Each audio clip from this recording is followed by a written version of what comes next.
Hey, it's Seth from Red Eye Garage. I'm here to talk to you today about an exciting US-made Kaiser Willys product. On the floor in front of me, I have a Spicer 18 transfer case with a T90 transmission attached to it. This is probably the most common combo you'll find in old Willys Jeeps. These were in CJ models, pickups, wagons, even CJ5s later into the early 70s had this transfer case. And one thing that is pretty common on them after a while is the shifters get kind of sloppy, not so much the shifter itself, but the action of shifting them to the point where a good bump can knock it in and out of gear or 2- and 4-wheel drive. And today, this product is going to address that. So what we're going to be working with is an adjustable spring and ball poppet kit from Kaiser Willys. These are made in the USA. It allows you to adjust the tension on the poppet balls in the transfer case. When you look at your transfer case, you'll see two little caps, one on either side of each shift rail. Inside here is a spring and a ball. When you tighten this cap in, it applies pressure, and there's little notches machined into each rail, and that allows you to have it locked in a position, so it's not just, you'll feel that should be a crisp start and stop. Over time, these can get rust in them, the balls can get little flat spots, but the most common failure I've seen are broken or missing springs. The factory ball setup has no adjustability, it's just a cap. And if you would like to stick with these, Kaiser Willys has, this is a new old stock poppet cap, and you can replace them with the original factory setup, or should you choose to upgrade them to the adjustable kit, that's what we're going to cover today. So I use a little magnet and pop them out. These look to be in good usable shape. There's a few little nicks on the ball, but if you'd like the feature of being able to adjust the tension on these, the only way to do that is with this kit.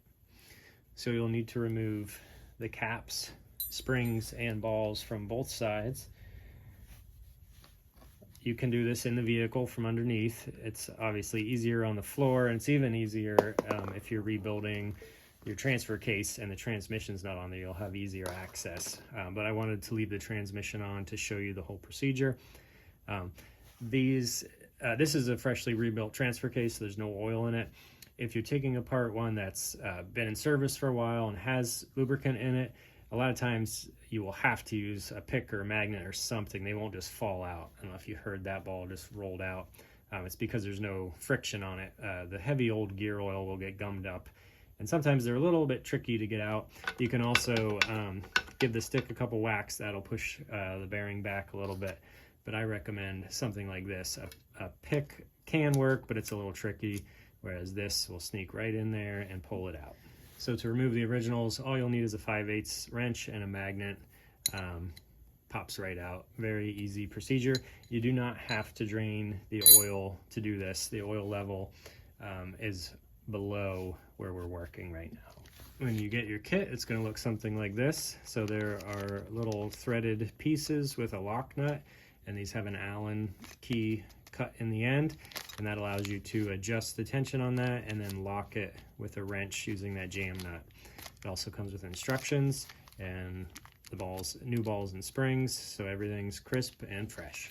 You will notice once the detent balls are removed, there's no real defined position where it should be. So most of you know all the way back is 4-wheel drive, all the way up is 2-wheel drive, but if you didn't have the detent balls in there, through power, through the drivetrain or a bump, this is just gonna fall around. So if your springs are broken or missing or the ball's broken, this isn't gonna shift and stay put the way you want it to. And we all like that nice crisp clunk.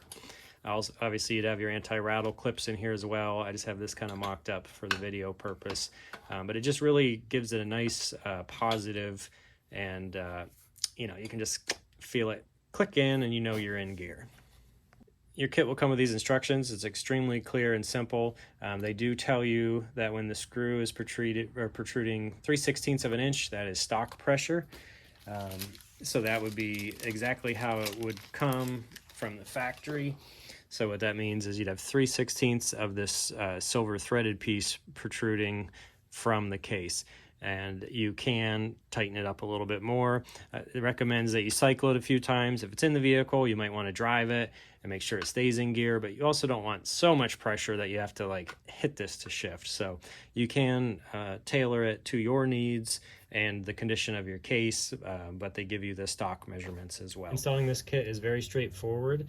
I would recommend putting some grease or light oil on the ball to make sure it has a little bit of lubricant when you start. I'm just going to leave it dry for this tutorial. So you simply roll it in there. Next up will be the spring. There's no front or back to this spring. It can go in either direction. Start it in there. Then I have the jam nut threaded all the way to the end. You can also take it completely off. And you have to put a little pressure on it. Make sure you don't get it cross-threaded. It's going to have tension pretty much right out of the gate because the spring protrudes right to the end. Then we're just going to thread that into the housing. You can use a Allen socket to speed things up, but if you're in a vehicle, you probably will need to use a wrench like this from the back because you can't swing it all the way around. This one over here, you might be able to get a socket on it, but just take your time, make sure your threads are started evenly. You could put a little lube on that as well and thread it in. All right, we're gonna start at the stock measurement. So if you read the instructions, it says 3/16 of the shaft here is exposed with the jam nut. So I have my dial caliper set to 3/16, and that's just going to give me an idea so I don't go way too far. The nut could spin, so you just want to, this will just give us a good starting point. So I'm just going to crank that in until that nut just touches the case, and I can feel it starting to get tight there. So you can see we're really not going too far in, so there's 187 thousandths, so that's pretty much exactly where it needs to be. Give it a little snug there. Then you'll take an 11/16 wrench, put it on the jam nut. It's probably a good idea if you want to keep it really exact to back that up with your Allen key and snug it up. This doesn't have to be terribly tight, just, you know, snug it up nice and good, and that one is done. Repeat the same process on the other side, and we are done. The other side is a bit more tricky, but if you just use two hands, and if you're doing this in the vehicle, like I said, you can put a little bit of grease on it, and that'll help hold the ball in place. Something I ran into in the installation, a little trick that will help you, you'll probably find a conventional Allen wrench is a little too long to be able to get in there with your transfer case on. And remember, you're going to be doing this from the bottom. There is room, the drive shaft's not in the way, so you know, you could remove your transmission cover and maybe sneak your hand down in there. But either way, this Allen wrench is going to be too long. I even had this little guy, a little bit too long. So I found a junky 7/32 Allen wrench in my box, and I just shortened it a little bit. And that allows me to get it in there and give it a turn. You'll only be able to go, you know, maybe 130 degrees or so, and just, you know, take your time. If you're not going anywhere for a while, grab a Snickers.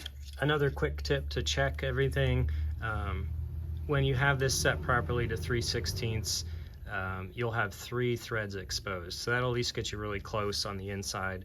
Or if you're in an area where you can't measure it, 3 threads exposed will be 3/16 of an inch, and that should be really close to the factory fixed poppet setting. And that is it. We are done. So now you can feel that.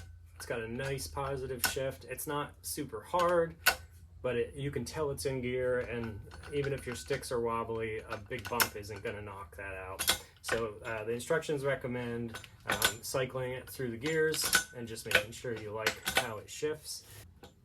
You might have to roll your vehicle or start it to get into all the different ranges, but that feels really crisp and nice. 2- and 4-wheel drive, low range, neutral, high range. Feels great. Make sure your jam nuts are tightened.